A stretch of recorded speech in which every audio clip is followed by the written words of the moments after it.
بالنسبة للأنثى تستعمل معها العسل عشان تخفف العرض شوي، بس بعد التجويع تجوعها إلى يوم، ما يتعدى اليوم عشان ما يجيها شيء. تجوعها يوم كامل، تأكلها من يديك أول عشان توثق، وبعدها تطلعها تسوي بنفس هذه الطريقة كذا، تبغى تحجب معك.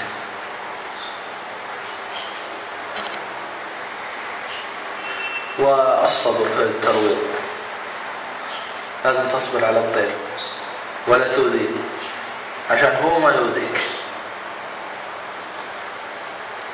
هذا هو بدأ يحجب معي.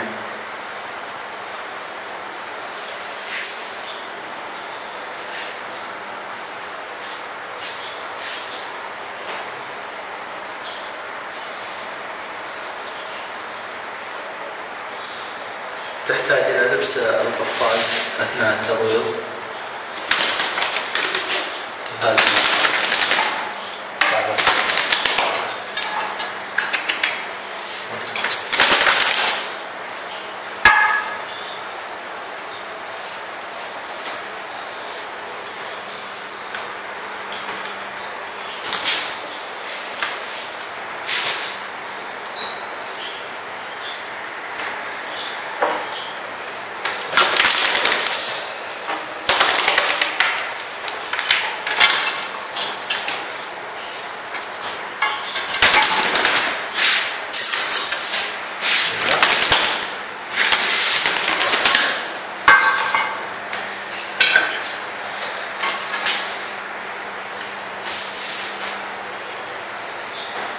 سك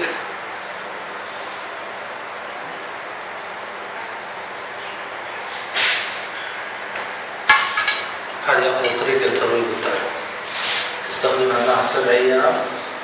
أول شيء تجويع يوم كامل لمدة 3 أيام، تأكلها من يديك. يوم كامل لمدة 3 أيام تأكلها من يديك، التجويع ما يتعدى اليوم.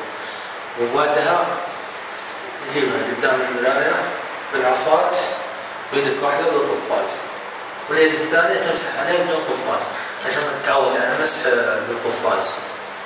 والطلوع أول شيء بالقفاز، إذا تعودت على الطلوع بعدين بيدك تجرب عليها.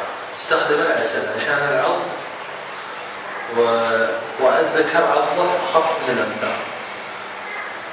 الأنثى قد تدمي اليد، أما الذكر عضله أخف. وهذا والله أعلم. صلى الله عليه وسلم.